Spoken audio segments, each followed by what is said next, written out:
Bonjour et bienvenue à tous et à toutes sur la chaîne du Magisterium. Aujourd'hui, je vais vous parler du nettoyage du matériel et des autres objets qui composent votre sanctuaire lorsqu'ils ont été pollués par un hôtel de magie qui arrive à saturation ou pour toute autre raison, par une méthode simple, polyvalente, naturelle et rapide à la portée de tous.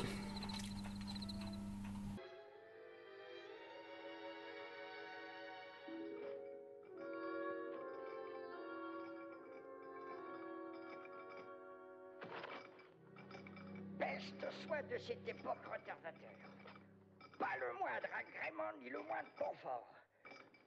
Pas d'eau pour l'autre.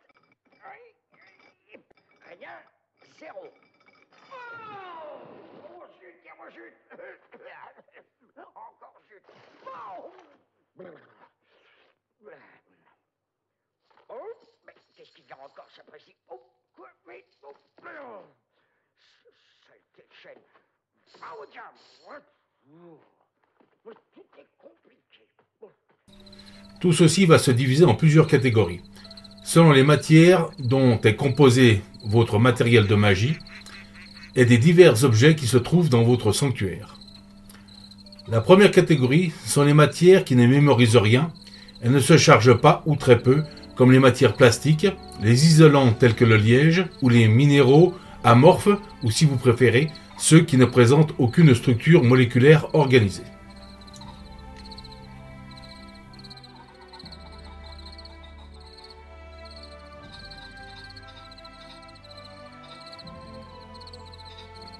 En deuxième catégorie sont les matières qui se chargent et qui conservent les charges sur une période plus ou moins longue, telles que les métaux, le verre, le grès, la céramique, le bois, certaines résines synthétiques, comme par exemple certains objets de décoration.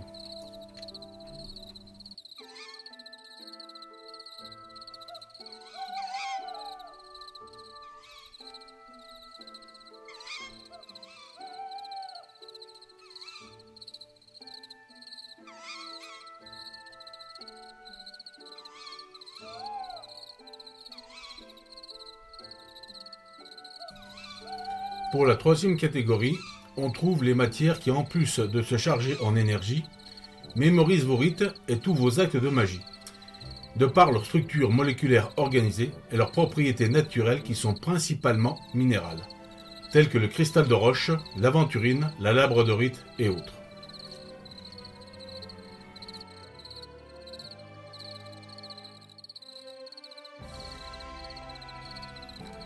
Et pour finir, je vous dirai quelques mots sur les objets dits verrouillés.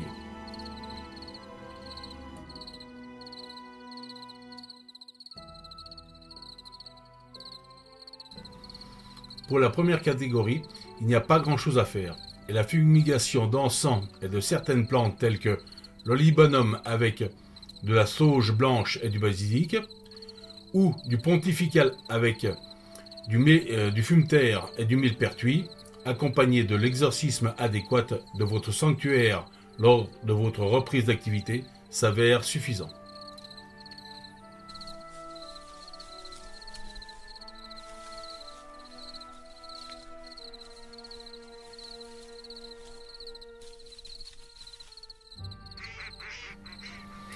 Je vais vous donner une petite recette qui a fait ses preuves, en cas de problème ou d'infestation. À n'utiliser qu'avec parcimonie si vous ne voulez pas bloquer votre lieu d'opération. Il vous faut un encensoir à chambre close, un charbon incandescent de grande taille sur un lit de sable ou de gros sel. Mettez sur ce charbon une bonne part de pontifical additionné de salspareil, de millepertuis, de fumeterre et de sauge blanche.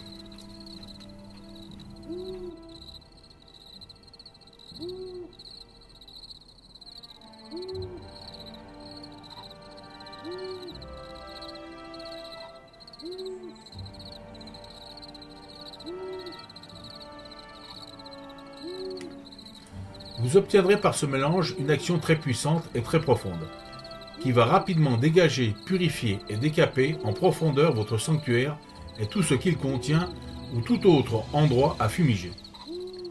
N'oubliez pas d'ouvrir chaque tiroir, chaque porte, de placard ou autre pour obtenir un nettoyage complet. De plus, tant que ce mélange reste actif, il blindera fortement les lieux. Et si cette fumigation est faite lors d'un rituel d'exorcisme et de protection approprié, ces lieux deviendront quasiment infranchissables. Si ce mélange peut aussi être utilisé pour les hôtels qui arrivent à saturation en attendant de le changer ou de passer à un occultum équipé d'un dispositif d'ancrage et de décharge approprié.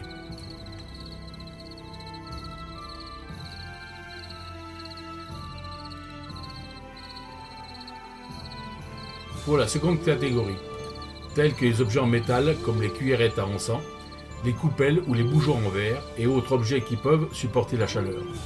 Ils pourront être mis dans une solution d'eau bouillante avec du gros sel dans un grand saladier en verre, quelques minutes suivant leur taille. Ce qui sera généralement suffisant pour décharger les objets pouvant être dépollués rapidement par cette méthode.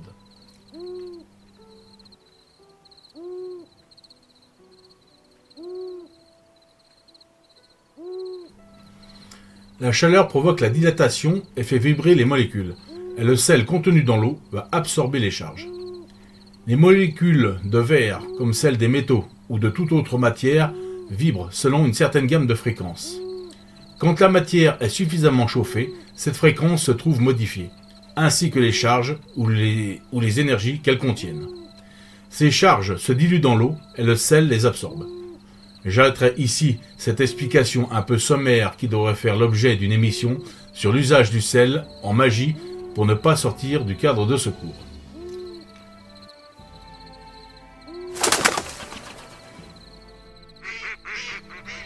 Pour la troisième catégorie, comprenant les cristaux et autres pierres ainsi que des éléments fragiles de votre sanctuaire ou de votre hôtel qui ne peuvent pas être dépollués par la précédente méthode, vous devrez les mettre directement dans le gros sel pour une période de 8h30, comme je l'ai déjà expliqué avec le protocole exact dans une précédente émission sur les pendules en pierre.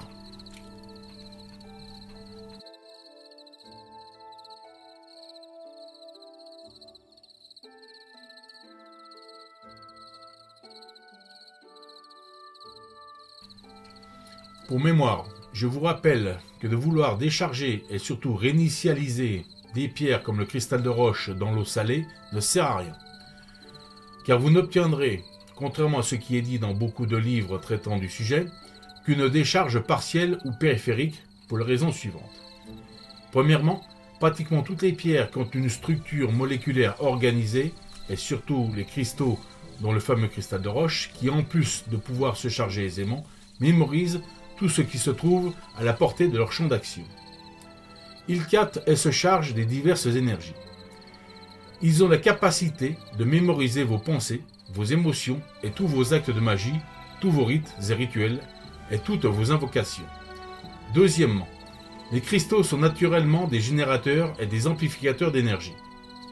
Surtout, comme je l'ai dit, le cristal de roche, qui est totalement neutre et peut donc se charger avec n'importe quelle énergie et être programmé pour n'importe quel type d'action, contrairement aux cristaux de couleur.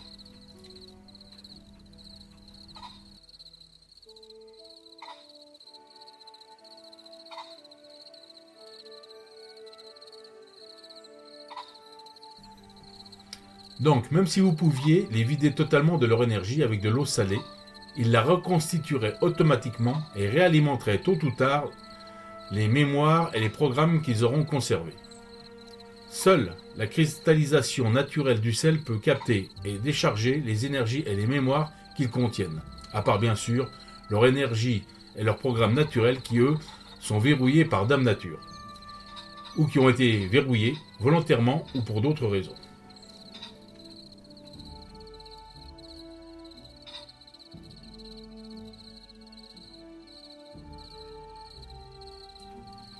Quant à vos livres, leurs couvertures et leurs pages sont réalisées par des procédés chimiques, comprenant, selon leur méthode de fabrication, divers solvants, liants et colles synthétiques, et de par ce fait, ils se chargent mal et ne conservent pas bien les énergies. Et l'exorcisme du sanctuaire, avec sa consécration, s'avère généralement suffisant.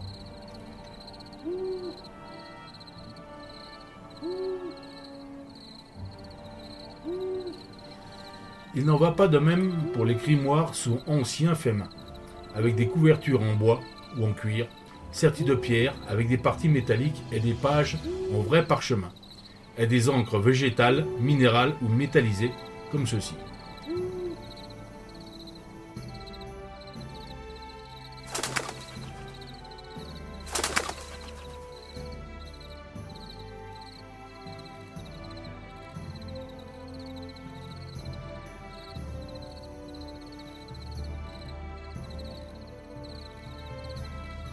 Et donc, quand ils sont trop pollués et que cela s'impose, ce qui heureusement n'est pas fréquent, ils pourront être mis de la même façon que les pierres et les cristaux dans du gros sel pour une période de 8h30, de manière à neutraliser les charges et les mémoires contenues dans ce type d'ouvrage. Afin de les protéger, vous devez les placer dans un sac ou les envelopper dans un tissu de toile blanc en matière naturelle comme le coton ou le lin avant de les mettre dans le sel. Ceci pour éviter l'abrasion du sel qui pourrait se glisser entre les pages et qui pourrait les détériorer, et aussi afin d'en faciliter le nettoyage. Toutefois, si vous devez le faire, assurez-vous que votre sel est bien sec pour ne pas humidifier vos grimoires. Si ce n'est pas le cas, faites-le sécher au soleil sur un plateau en verre, en terre, en bois ou même en plastique. Mais n'utilisez jamais de plateau en métal pour faire sécher votre sel. À défaut de soleil, vous pouvez sécher votre sel dans un four traditionnel chauffé à 30 degrés. Mais n'utilisez jamais de four micro-ondes.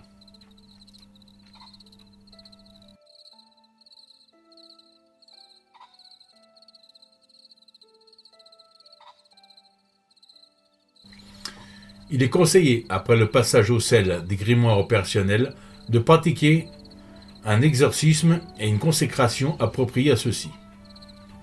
Ce qu'il faut bien se rappeler, c'est que ce qui se charge le plus est votre autel ou votre occultum et votre matériel d'usage courant. Et pour terminer, je vous dirai quelques mots sur les objets verrouillés.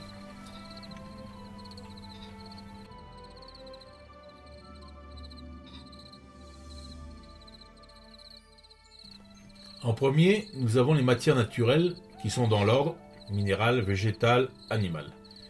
Quelle que soit la forme sous laquelle elles se présentent, elles obéissent toutes à des règles et des lois qui sont naturellement verrouillées. C'est pour ça qu'une améthyste n'a ni la même couleur, ni les mêmes propriétés qu'une émeraude, ou qu'un poirier ne donne pas de fraises, pas plus qu'un renard n'accouche d'un lapin.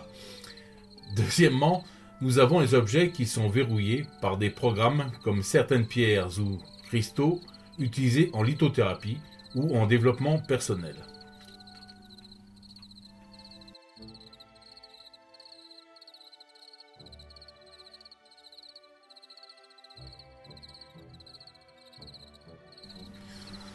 Puis, nous avons ceux qui ont été verrouillés par des rituels ou autres opérations de magie, comme les amulettes, des figurines d'envoûtement ou d'autres objets programmés et chargés en rite par le mage ou le sorcier ou par des entités invoquées.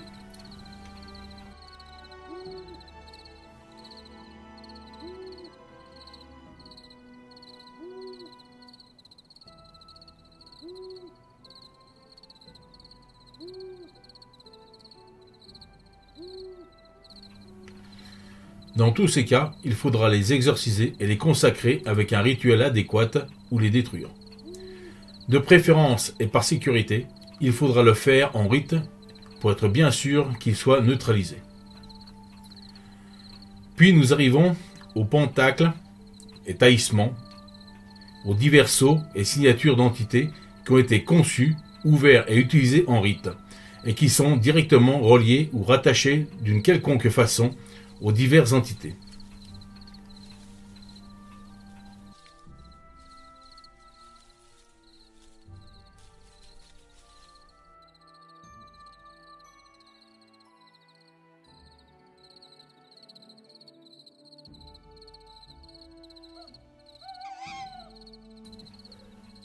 Ici, il n'y a pas grand-chose à faire.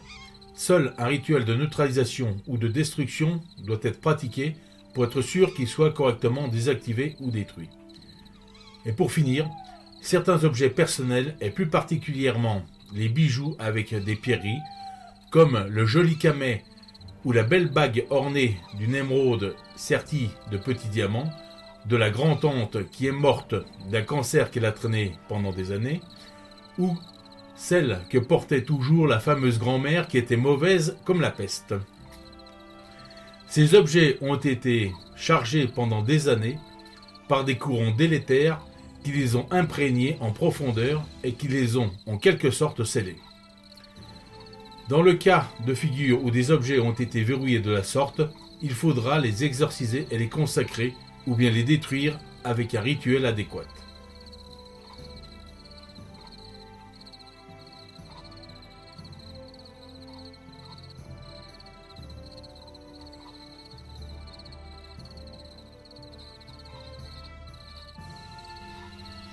Voilà, ce sera tout pour ce petit cours sur le nettoyage.